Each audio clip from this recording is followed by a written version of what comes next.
Vamos orar? Eu quero orar pela palavra, para que Deus possa nos edificar. Amém? Senhor, nós oramos, pedimos ao Senhor que o Senhor nos abençoe nesse momento especial que nós vamos compartilhar do Evangelho. Quero pedir, Pai, que o Senhor, por meio do Teu Espírito Santo, possa trazer a revelação. Que essa palavra possa ser como a palavra que ardia no coração daqueles discípulos no caminho de Emaús. Que o Senhor, por meio dessa palavra, venha abrir os olhos do entendimento, trazer revelação, e que possamos ser edificados como igreja. Que a unção do Senhor, ela se manifeste agora em nome de Jesus. Abençoa o coração desses homens e mulheres, e que cada coração receba uma porção da semeadura, e que essa semente dê frutos e glorifique o Teu nome, Pai. Em nome de Jesus. Amém. Bom, nós estamos nessa caminhada longa. Eu estou feliz, porque nós nunca, na história da nossa igreja, em 15 anos de ministério, nunca fizemos um estudo tão longo, ou uma série tão longa de pregação. Mas nós estamos fazendo e estudando o livro de Colossenses.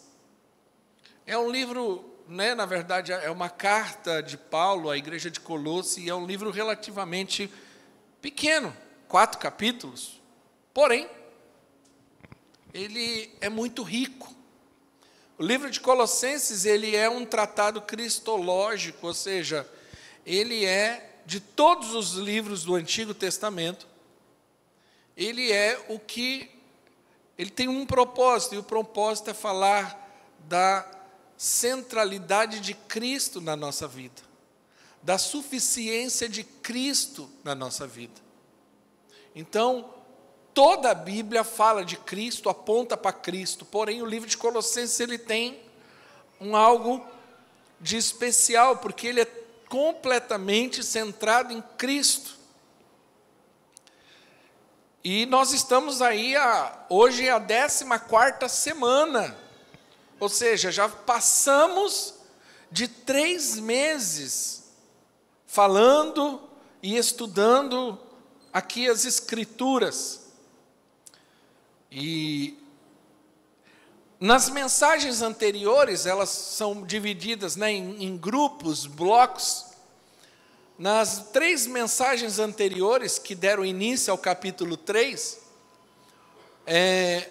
a ênfase dessas mensagens foi que no capítulo 3, Paulo mostra as evidências de uma verdadeira conversão. Então ele mostra ali que todo homem que está em Cristo, ele se converte a uma natureza nova, a uma transformação dentro desse homem. E que essa transformação interior, ela se revela por meio da nossa vida, da maneira como nós vivemos. Então, nós estávamos aí nas últimas semanas. Se você não, por um acaso, não ouviu alguma dessas mensagens, você pode acessar lá no YouTube. Mostra as evidências de uma conversão. A orientação ali de Paulo é que a gente se despoje do velho homem, tira as roupas do pecado, que a gente abandone isso, que existem circunstâncias na nossa vida que não cabe a nós. Agora, a partir de hoje, nós vamos falar de um outro aspecto. Nós vamos falar das evidências de uma verdadeira santificação. Porque foi para isso que o Senhor nos chamou, para sermos santos como Ele é santo. Então eu queria ler com vocês Colossenses capítulo 3, versículo 12 até o 17. Esses versículos, eles serão os versículos base para que nós possamos, nas próximas semanas, estudar. Então diz assim o versículo 12, do capítulo 3 de Colossenses. Quem abriu a sua Bíblia diz amém. Portanto, como povo escolhido de Deus, diga escolhido. Amém. Diga assim, santo e amado. Amém. Revistam-se de profunda compaixão, bondade, humildade, mansidão e paciência. Suportem-se uns aos outros e perdoem as queixas que tiverem um contra os outros. Perdoe como o Senhor lhe perdoou. Acima de tudo, porém, revistam-se do amor, que é o elo perfeito. Que a paz de Cristo seja o juiz em seu coração, visto que vocês foram chamados para viver em paz, como membros de um só corpo, e sejam agradecidos. Habite ricamente em vocês a palavra de Cristo, ensine, aconselhe-se uns aos outros e com toda a sabedoria, cantem salmos, hinos, cânticos espirituais com gratidão a Deus em seu coração. Tudo o que fizerem, seja em palavra ou em ação, façam em nome do Senhor Jesus, dando por meio dele graças a Deus, Pai. Amém? Mas eu quero me atentar hoje exclusivamente no versículo 12 apenas. Vamos ler de novo. Portanto, como povo escolhido de Deus, santo e amado, revistam-se da profunda compaixão, bondade, humildade, mansidão e paciência. Nós estudamos sobre evidências de uma verdadeira conversão. O homem convertido, ele é um homem com uma nova natureza. Agora, a natureza pecaminosa, escrava do pecado, agora ela é substituída por uma nova natureza, que é a natureza do próprio Senhor. Essa experiência na Bíblia é chamada como novo nascimento. E a Bíblia, ela nos orienta a viver em novidade de vida, porque agora que nós estamos em Cristo, nós temos uma nova vida. Agora nós não somos mais escravos do pecado, mesmo que ainda estamos sujeitos a circunstâncias pecaminosas. A diferença agora é que um escravo não tem autonomia para dizer não.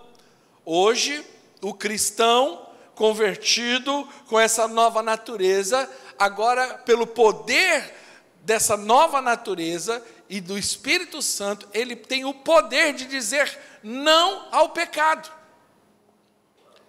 E esse processo que vem após a conversão é o processo natural chamado de santificação. Então Deus agora nos dá uma nova natureza e agora Deus nos leva a um processo de santificação.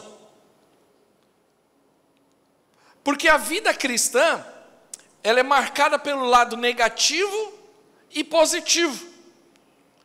A vida cristã nada mais é, e o Paulo aqui no capítulo 3, ele deixa isso bem claro, que a vida cristã é um trabalhar de mudança de roupa. É o despojar da roupa do pecado, né? É uma troca de roupa, e agora eu me revisto de Cristo. Eu me revisto agora das roupas de santidade. Quem está entendendo, diga amém. Então Paulo, ele começa a trazer justamente isso. Se nós lermos o capítulo 3 e lembrarmos daquilo que já foi dito lá atrás, você lembra que Paulo fala, olha, abandonem, se despojem, ou seja, abandonem essas práticas, esse comportamento, abandonem essa vida pecaminosa. Então eu tiro essa roupa e agora eu coloco uma nova veste. Vestes de santidade, uma nova roupagem, que automaticamente vai gerar e vai em mim um novo comportamento, não tem jeito. Paulo, ele acaba de ordenar aos cristãos a despojar-se e despir das mortalhas do velho homem, e agora ele dá uma ordem, E é uma ordem, está no imperativo, revistam-se.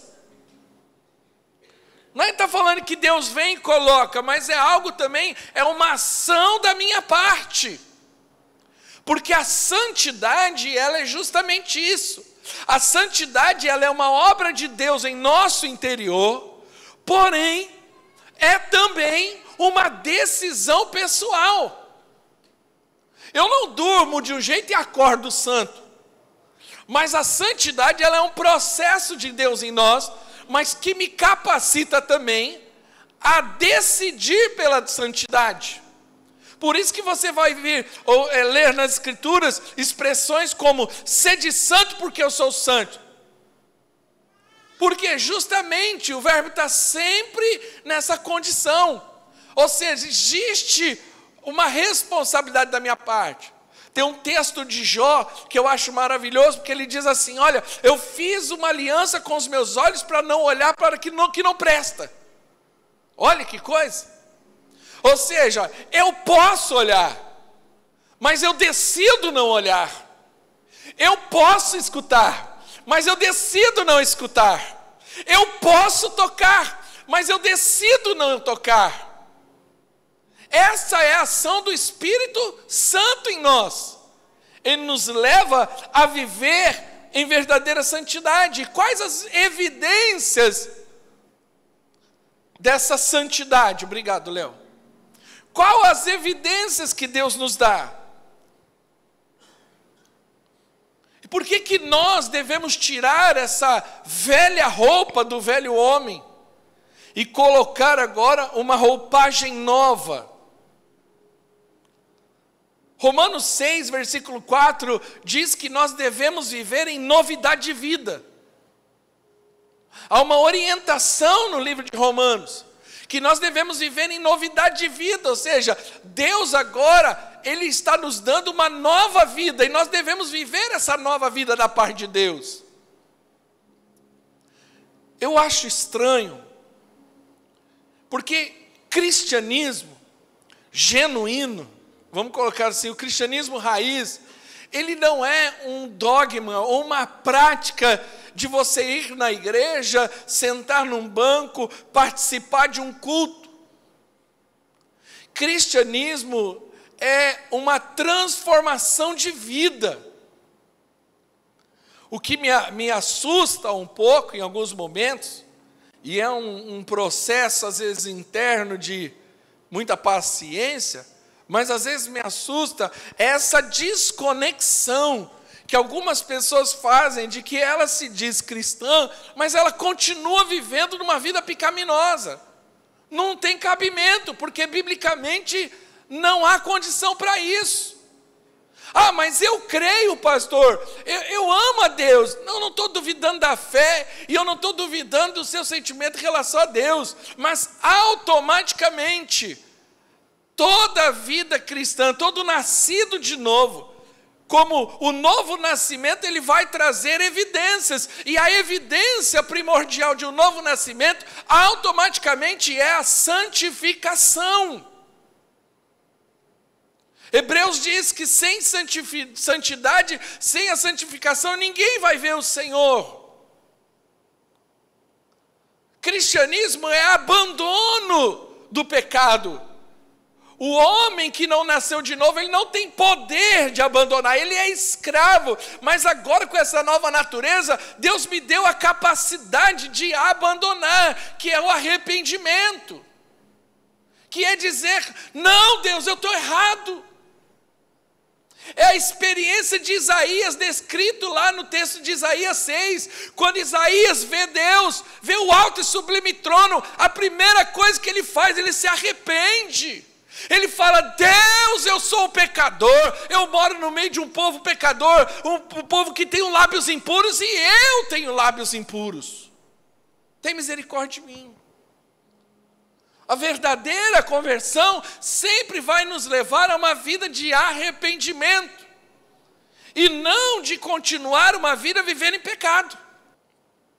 E Paulo, ele expõe alguns motivos que devem nos encorajar a viver essa novidade de vida.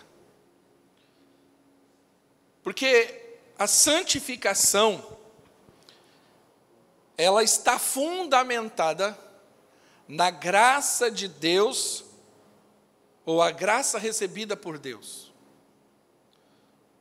Importante nós entendermos isso. Porque antes de dizer o que nós devemos fazer para Deus, Paulo relembra o que Deus fez para nós. Então Paulo começa o texto justamente isso.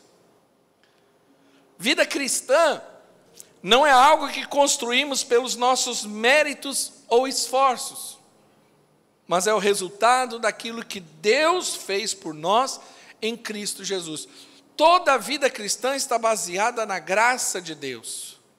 Não sou eu que mereço, não sou eu que conquisto, mas é o próprio Senhor que me amou de tal maneira que me deu. Isso é graça, a santidade é isso. Porque a santidade sem graça nada mais é do que a religiosidade. O religioso é aquele que quer alcançar a santidade, mas ele não depende da graça. Então ele cria o quê? Uma vida de religiosidade. E ele se torna um legalista. Duro. Rígido. Porque ele não entendeu a graça. Porque mesmo a santidade, aquele suposta santidade alcançada por ele, é uma santidade alcançada na força do braço. Por isso que pessoas assim são legalistas. Mas a santidade genuína, real, verdadeira, ela é uma santidade mediante a graça de Deus. E Paulo menciona algumas verdades aqui. Primeira coisa, em primeiro lugar, o povo de Deus, ele foi escolhido desde a eternidade. O texto, versículo 12, diz isso. Portanto, como povo escolhido. Aqui pode trazer, às vezes, na cabeça de alguns, uma certa dúvida, dependendo de como você aprendeu na vida. Por isso que a Bíblia diz que a palavra da cruz é loucura para os homens. Porque a graça é uma verdadeira e genuína loucura. Que graça é essa? Que evangelho é esse? Que aonde o homem não tem mérito algum. Não existe coparticipação do homem no que diz respeito à salvação. A salvação é algo exclusivamente vinda de Deus. Não tem nada que eu e você possamos fazer para que sejamos salvos nessa vida.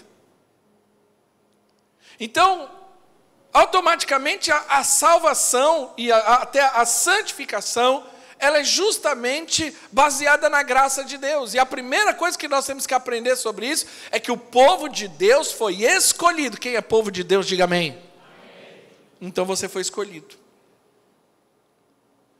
É interessante que Paulo fala, revesti-vos como eleitos de Deus. Quem é eleito? Nós estamos aí perante uma eleição. O que é um processo de eleição? Existem candidatos, existe o povo. O povo vai lá e vota. Ou seja, ele elege.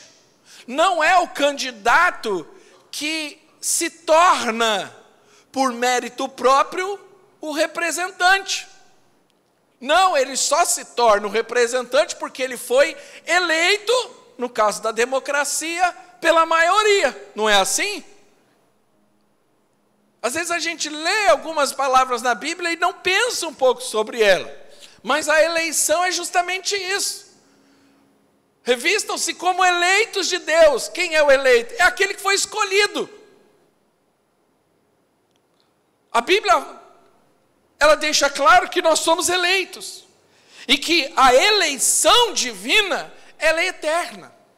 Ou seja, é algo que Deus já realizou na eternidade. Deixa eu ler. Hoje É um pouco doutrinário aqui o ensino, mas é necessário.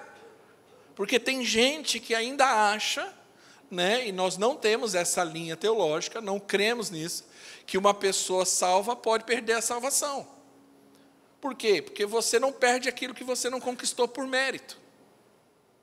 Que você ganhou, você conquistou. E qual foi o critério? É o critério do amor de Deus, da justiça de Deus. Não tem nada a ver com o meu critério. Então eu não posso perder aquilo que eu não ganhei por mérito próprio. Ok? Eu sei que na cabeça de alguns dá uma pane, dependendo de onde você veio.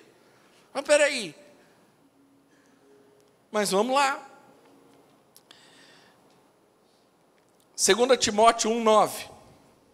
Abre um pouquinho aí, só para respaldar o que eu estou falando. Pastor, mas eu creio diferente.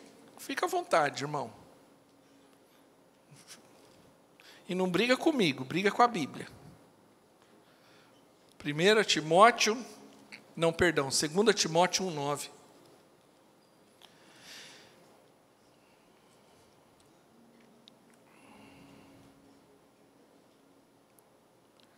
A Bíblia diz que Cristo, o Deus, que nos salvou e nos chamou com uma santa vocação, não em virtude das nossas obras, mas por causa da sua própria determinação e graça. Esta graça nos foi dada em Cristo Jesus desde os tempos eternos. Não por nossa determinação. A salvação que eu recebi do Senhor não foi porque Deus olhou para mim e encontrou em mim alguma coisa que me qualificasse a ser salvo. Por isso, e eu repito, a graça é uma loucura. Eu me lembro que um dia eu estava num lugar e conversando com algumas pessoas, eu comecei a explicar da graça a duas pessoas que não são cristãs, e elas começaram a ficar indignadas, e elas ficaram perturbadas na minha frente. E ela falou, não é justo, não dá para acreditar. Ele falou, então quer dizer que se uma pessoa formal, se uma pessoa, sei lá, o tipo de vida que ela vive, e mais um dia ela reconhecer Jesus Cristo, e ela se arrepender dos seus pecados, e ela confessar Jesus, ela é salva e vai para o céu. E eu, que nunca fiz nada de mal para ninguém, mas também não quero nada de igreja, nunca fiz mal, sou uma pessoa boazinha, vivo minha vida tranquila, tomo minha cervejinha, mas não encho o saco de ninguém, eu vou para o inferno. Eu falei, ele ficou indignado, ele levantava da cadeira, ele sentava, ele ficou numa indignação, ele falou, não, eu não consigo nem conversar mais com você. Porque a graça é essa loucura. Desde os tempos eternos. O Senhor já determinou. Mais uma vez, quais os critérios? Não sei. Eu só sei que eu estou nessa lista, em nome de Jesus. Quem está, diga amém. Amém. Acabou.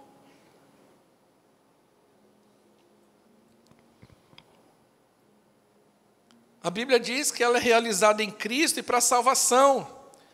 João 15,16 diz, não fostes vós que me escolhestes, mas eu vos escolhi. E vos nomeei para que vades e dei fruto, a fim de que o fruto permaneça. Não fui eu que fui para Jesus, foi Jesus que veio para mim. Entendeu? E eu só fui para Jesus porque antes ele foi para mim. Essa é a realidade da vida cristã. Por isso que Paulo diz, haja, se comporte, se revista como um eleito do Senhor. A Bíblia diz em Pedro que você é a geração eleita, povo santo, adquirido de Deus. Só isso já é motivo para nos alegrar. Eu me lembro, há muitos anos atrás, inclusive esses dias eu assisti um documentário do Romário, e tem uma cena icônica do Romário, que era jogador de futebol, que ele diz assim, olha, eu não sei, eu preciso perguntar para ele, como que você atribui tanta qualidade, ser tão bom? Aí ele falou, não sei, só sei de uma coisa. Deus olhou para mim e falou, é esse o cara. O jeito marrento dele. Parafraseando Romário, é isso que eu estou dizendo para você. Deus olhou para mim, Deus olhou para você. Quando? Agora, sei lá, um mês atrás, há 3 meses atrás que você se converteu, há 10 anos, 15 anos, não, lá na eternidade. Lá na eternidade. Já estava definido. O Cordeiro morreu na eternidade, já estava definido por quem ele morreria. Deus te escolheu. O dia que você veio, entregou a vida para Jesus, na verdade, porque tem alguns pastores que até pregam, não, eu sou contra apelo, porque parece que a pessoa que quer Jesus, né? Porque às vezes o apelo é assim, quem quer Jesus, né? Quem quer aceitar Jesus. Eu só aceitei Jesus porque eu fui aceito por Ele primeiro. É o que a Bíblia diz lá em Pedro, eu amo porque Ele me amou primeiro. É que a obra foi feita antes. Quem está entendendo, diga amém. É interessante que Deus, Ele nos escolheu não porque Ele previu que nós iríamos crer. Mas nós cremos porque nós fomos eleitos. Atos capítulo 13, versículo 48. Abre aí comigo, rapidinho. Paulo faz um discurso, prega o evangelho e olha a resposta dos eleitos. Esse texto aqui é para dar nó na cabeça de muito arminiano.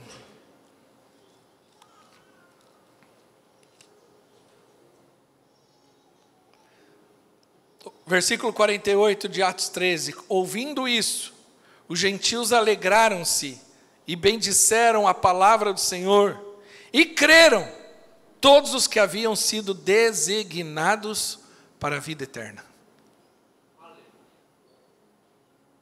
Ele pregou. E a Bíblia diz que no meio daquele grupo, daquela multidão, um grupo deu uma resposta. Eles deram uma resposta porque Deus falou algo no coração deles. E eles responderam ao Senhor e creram por causa disso. Nós somos eleitos de Deus. Ele nos escolheu não porque éramos santos, mas para nós sermos santos. Efésios capítulo 1, versículo 4. Quero ler esse texto, porque eu acho que Efésios é tão evidente essa verdade. Vamos para o versículo 3, porque fica mais fácil de entender todo o contexto. Eu não sei, irmão, qual a aplicação prática disso agora, desse momento que eu estou falando. É simples. Se você tem problema de autoestima, se você acha que ninguém gosta de você, se você tem problema com rejeição, e muitos de nós temos, porque fui rejeitado, fui abandonado, ninguém lembra de mim, a sensação que eu tenho é que eu sou aquele que é o último escolhido no futebol. Eu acredito que quando você entende sobre isso, você é curado disso tudo. Porque você já foi escolhido para o time de futebol faz tempo. Quem está entendendo, diga amém. Aí o versículo 3 diz assim, de Efésios 1, bendito seja o Deus Pai do nosso Senhor Jesus Cristo, que nos abençoou com todas as bênçãos espirituais nas regiões celestiais em Cristo. Porque Deus nos escolheu nele antes da criação do mundo, para sermos santos e irrepreensíveis na sua presença. Em amor nos predestinou para sermos adotados como filho, por meio de Jesus Cristo, conforme o bom propósito da sua vontade. A Bíblia diz que Ele nos escolheu nele. Nós somos chamados de Deus. Quem entendeu, diga amém. Esse é primeira evidência da santidade que Paulo descreve. Eu sou escolhido. Deus me chamou. Segunda evidência, que além de eu ser parte do povo escolhido, eu fui separado para uma obra exclusiva, para ser propriedade exclusiva de Deus. O texto de Colossenses deixa claro isso. Versículo 12. Portanto, como povo escolhido de Deus e santo. Às vezes nós usamos muito a palavra santo, cantamos santo, né? Às vezes até atribuímos alguns momentos do dia a dia a essa palavra, mas às vezes nos esquecemos da sua definição real, do seu propósito real. Santo significa separado. Santo significa que aquilo é separado, é distinto. Então eu vou dar um exemplo. No templo, os objetos usados eram santificados, ou seja, eram separados para uso exclusivo do templo. Ele não podia ser usado para outra coisa. Ele era para uso exclusivo daquele lugar. Então, quando Deus me salva, Ele também me separa para ser algo exclusivo dEle. Por isso que a Bíblia fala que Deus tem ciúmes. Deus nos chamou para uma vida em santidade. E nós, às vezes, não temos a consciência. A Bíblia diz no texto de Efésios que nós fomos eleitos para a santidade. Agora nós fomos tirados do mundo, mesmo estando geograficamente no mundo. Agora nós somos propriedade exclusiva de Deus. A Bíblia fala que eu tenho um selo, que é o selo do Espírito Santo. Agora eu sou algo exclusivo para o Senhor. No livro de Coríntios, por isso que Paulo fala sobre a pornografia, né? Uma vida sexual errada, fora do casamento, porque ele fala que o nosso corpo é o templo do Espírito Santo e que nós não podemos pecar diante de Deus por causa disso. E que às vezes a nossa crise é uma crise porque aquilo que era para ser usado em santidade está no lugar errado, para uso errado. E toda vez que você tentar fazer isso, aquele que é nascido de novo, ele vai entrar em crise. Deixa eu explicar. Me lembro até hoje da aula no seminário, isso tem mais de 20 anos, mas o dia que o professor ensinou isso, fez muito sentido para mim. Me lembro o professor Tales. Ele falou, imagine que você é uma garrafa plástica.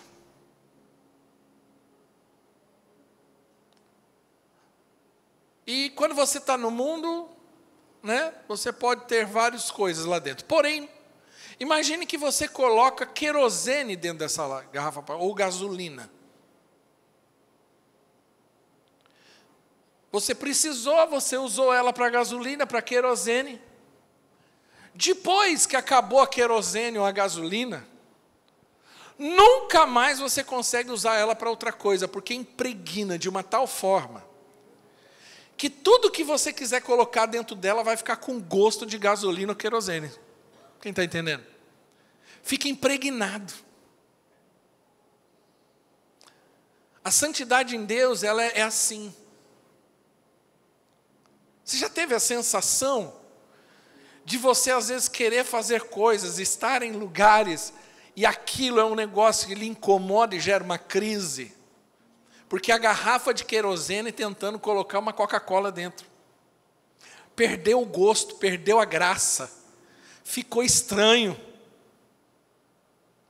Você até faz. Você até peca. Não quer dizer que um nascido de novo não peque.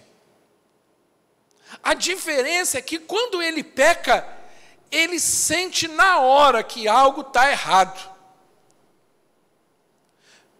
Ele sente, ele começa a perceber. Espera aí, não está certo, alguma coisa está estranha. Por quê? Porque agora essa santidade está se manifestando. Essa vida nova está se manifestando. Tem coisas que você fala, mas depois que você fala, você... Quem já passou por isso? Você fala, meu Deus.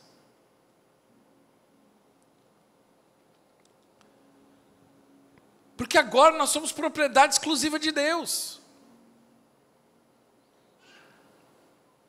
E agora nós somos, exemplo, por que nós hoje estamos aqui? Você já parou para pensar? Eu sempre penso isso, é claro que hoje, muito distante da vida que eu vivi antes do Senhor, já tem mais de 25 anos, mas, seja sincero, o que faz você sair da sua casa e vir para um culto domingo de manhã? Ah, porque eu amo a Deus, isso e aquilo. Tá, mas é algo muito mais além disso. E por que os dias que às vezes você fica em casa, você se sente um pecador? Por exemplo, agora não estamos tendo culto da manhã, da noite. Para mim, a vida toda eu tive culto de manhã à noite, culto de manhã à noite, de manhã à noite. Das 5 horas da tarde eu entro em depressão, todo domingo. Eu fico meio depressivo, falo, tem alguma coisa errada em mim. Eu começo a ficar mal. Ah, pastor, porque você está habituado? Não, isso é muito mais além. É que agora nós somos esse recipiente para esse ambiente. E quando você não está nesse ambiente, parece que alguma coisa não está legal. Quem já teve essa sensação? Até viajando a gente tem essa sensação. É uma luta, mas é verdade. Quantas vezes eu fui viajar, chegava no dia do culto, domingo, você fica assim. Se curte, não estou dizendo que você não curte, mas alguma coisa está estranha. Por quê? Porque agora, nessa nova vida, nós somos criados para novos ambientes, para novos momentos, entendeu? E aí você tem fome, você tem sede, você tem Nós somos comprados por um alto preço.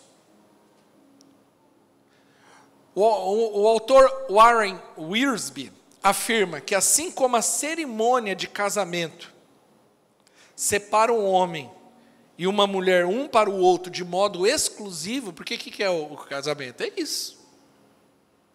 O dia que você casa, está dizendo, olha, agora eu sou exclusivo dela, para uso dela, e somente dela, e ela de mim. Ai, que beleza. Né? Da mesma forma, o autor fala que a salvação separa o cristão exclusivamente para Jesus Cristo.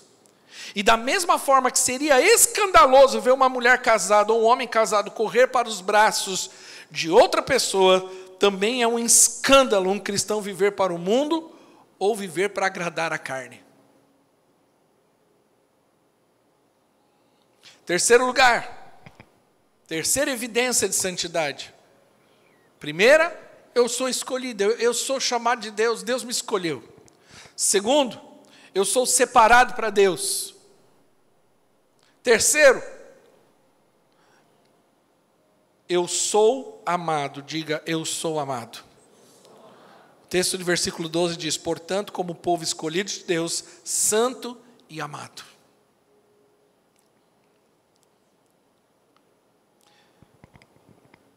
Antes da nossa conversão, nós éramos sem esperança. Nós estávamos perdidos nos nossos delitos e pecados, como diz o texto. Éramos escravos do diabo, do mundo e da carne. Estávamos ainda debaixo da ira de Deus. Mas agora, nós somos não apenas propriedade exclusiva de Deus, mas amados de Deus. Nós somos herança de Deus, seu tesouro particular, menina dos seus olhos. Agora nós temos um Deus que cuida de nós. A Bíblia diz que Ele dá ordem aos anjos para estarem acampados continuamente ao nosso redor. Que Ele nos guarda como menina dos olhos. Não permite que ninguém toque em nós. Nós precisamos entender o tamanho desse amor. Esse amor, ele é revelado em nós pela obra da criação e pela providência da redenção de Cristo. Como diz lá em João 4, 1 João 4,19, que Ele nos amou primeiro. Não fui eu que comecei a amar a Deus e por causa disso Deus atentou para mim e falou: eita, esse loirinho aí, eu acho que ele gosta de mim. Não. Tem nada a ver com isso. Eu era um pecador, eu era um blasfemo, e mesmo assim, Deus foi lá e me amou. Sem merecimento algum. Deus foi lá e me envolveu com as cordas do seu amor e me trouxe para Ele. Foi isso que aconteceu comigo e foi isso que aconteceu com você. E em quarto lugar, eu quero encerrar essa mensagem.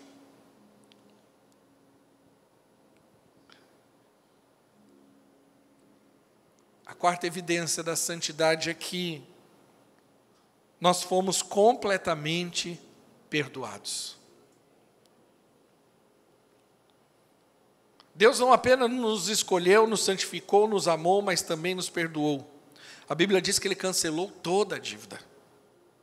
Agora nós estamos quites com a lei de Deus. E é interessante porque o perdão de Deus, ele é completo e final. O que quer dizer isso? Quando fala que o perdão de Deus é completo, e aí você vai entender melhor isso por conta daquilo que eu expliquei lá no começo. Você foi escolhido quando? Lembra do dia que você se converteu? Quem consegue lembrar aí o dia que você aceitou Jesus? Lembra? Ah, eu fui escolhido nesse dia. Não. Ah, então eu fui escolhido no ventre da minha mãe, quando ainda era um bebezinho ali, um feto. Não. Você foi escolhido na eternidade. Antes de Gênesis 1, 2, 3, 4, você já foi. E agora você vai entender. Se lá você foi escolhido de Deus ali, por meio de Cristo, por causa daquilo que Cristo fez, os seus pecados já são perdoados. Nós precisamos entender que quando fala sobre perdão do pecado, esse perdão abrange os pecados passado, presente e futuro.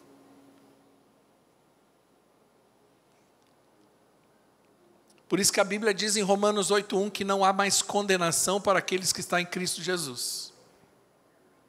Ah, pastor, mas o senhor falando isso é perigoso, porque se o senhor falar isso, então quer dizer que já que Deus me perdoou, não tem problema algum eu dar uma pecadinha. Paulo trata isso lá em Romanos também. É só ler Romanos. Olha aqui para mim. A santidade, ela é uma consequência da minha nova natureza. Agora, a natureza que me prendia a uma vida pecaminosa, agora ela não tem mais poder sobre mim. Então, naturalmente, essa nova natureza em Cristo, ela me atrai, ela me liga, ela me conecta nas coisas do Senhor. Por isso que Paulo escreve lá o capítulo 3, versículo 1. Todo mundo lembra? Portanto, você que é novo nascido, buscai as coisas do alto. Pensai nas coisas do alto.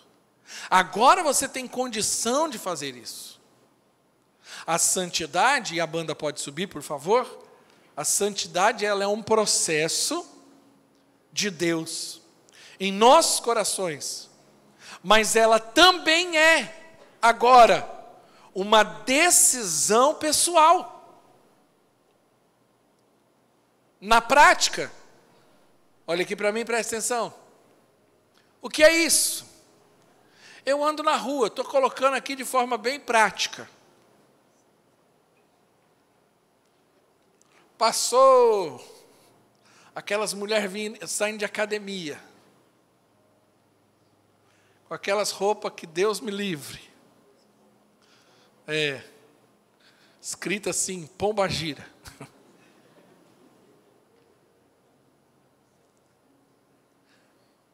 Na minha visão, eu estou dirigindo e na minha visão periférica está aqui.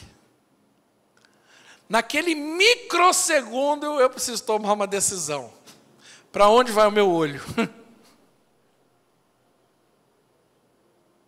É nessa decisão que as coisas acontecem.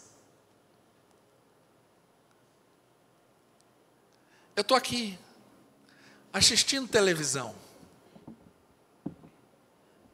E aí o filme começa a ter cenas. Cabe a mim agora, ali numa questão de segundos, decidir se aquilo cabe a mim ou não. A santidade é isso. Por isso que Paulo diz assim, tudo me é lícito, mas nem tudo me convém. Tem coisas, e isso não é uma lista, eu não posso dar uma lista. Ó, irmãos, no final agora você pega uma lista ali com a equipe ali, está uma lista do pode e não pode. Todo mundo queria uma lista dessa, quer ou não quer?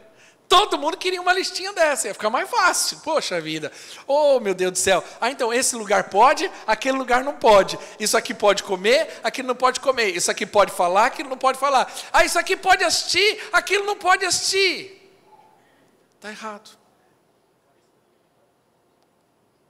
Não, porque isso é legalismo. Aquilo que a Bíblia diz que é pecado, é pecado. Então tem coisa que é pecado, a Bíblia deixa claro isso, sim ou não? Adultério, pecado. Roubar, pecado. Falar mal dos outros, pecado. Mas você sabia que na Bíblia tem coisa que para alguns é pecado e para outros não, por conta da consciência? E se a tua consciência te condena, não o faça. Por isso que nós precisamos do Espírito Santo. E por isso que nós precisamos depender do Senhor, e isso é graça do Senhor. Porque é como Jó escreveu, eu faço um pacto com os meus olhos. É o que eu tenho dito aqui, irmãos. Eu sou extremamente cuidadoso com isso. Eu não brinco com isso. Não brinque com os olhos. Por isso que a Bíblia diz, se o teu olho te faz pecar, arranca. Não é para ser literal. Mas é para nós sermos radicais nisso. Tem ambientes que não cabe a nós. E você, um crente verdadeiro, na verdade, ele nem se sente confortável ali. Há um desconforto. Às vezes eu tenho desconforto com conversas. Porque não cabe a um cristão. Nós não lemos lá. Barulho é isso. Nós não lemos lá, no final do capítulo, do versículo 17, como que deve ser a vida do cristão? Quando vocês se reúnem, cantem hinos, cânticos espirituais, salmos. Então existem conversas que não cabem mais a mim. Olha, vou almoçar com o pastor Edmar. Aí eu fico lá, porque fulano, porque ciclano, falando da vida do outro, falando do que o outro fez, do que o outro não fez, isso, aquilo. Quero não. Já começo a me sentir mal. Eu falo, isso não é ambiente. Porque a santidade é assim.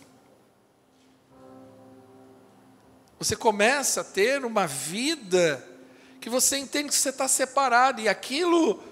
Agora você é propriedade exclusiva, é a garrafa da querosene. Então, as coisas de Deus encaixam. Você fala, uau! Você percebe. E eu não estou falando só em ambiente de igreja, não.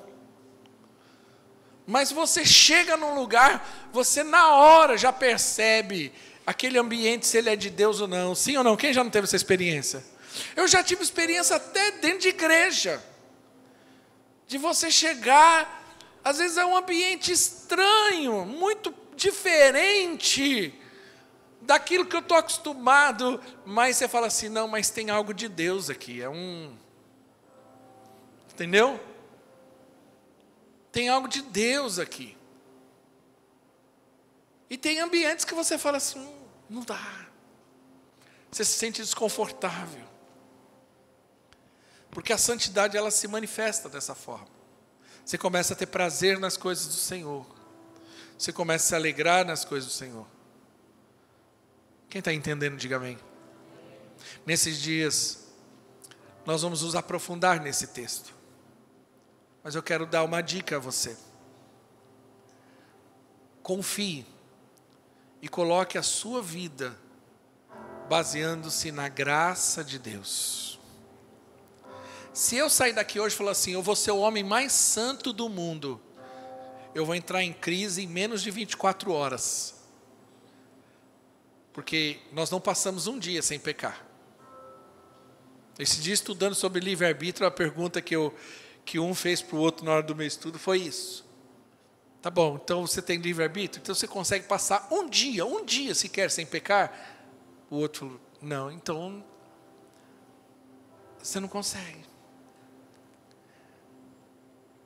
Como que deve ser a nossa oração? Às vezes você está lutando para viver uma vida santa, abandonar o pecado, abandonar certos vícios, e você fala assim, não, agora eu vou fazer. Eu quero te dizer, na força do braço, você nunca vai ser santo.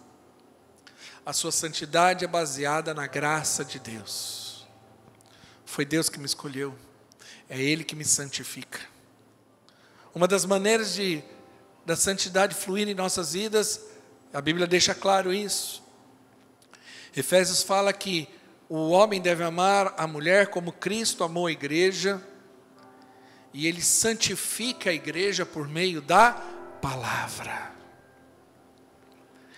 Você pode não ver, mas o que está acontecendo aqui é uma purificação, é a palavra. A palavra vai fluindo, a palavra vai limpando. Você entende?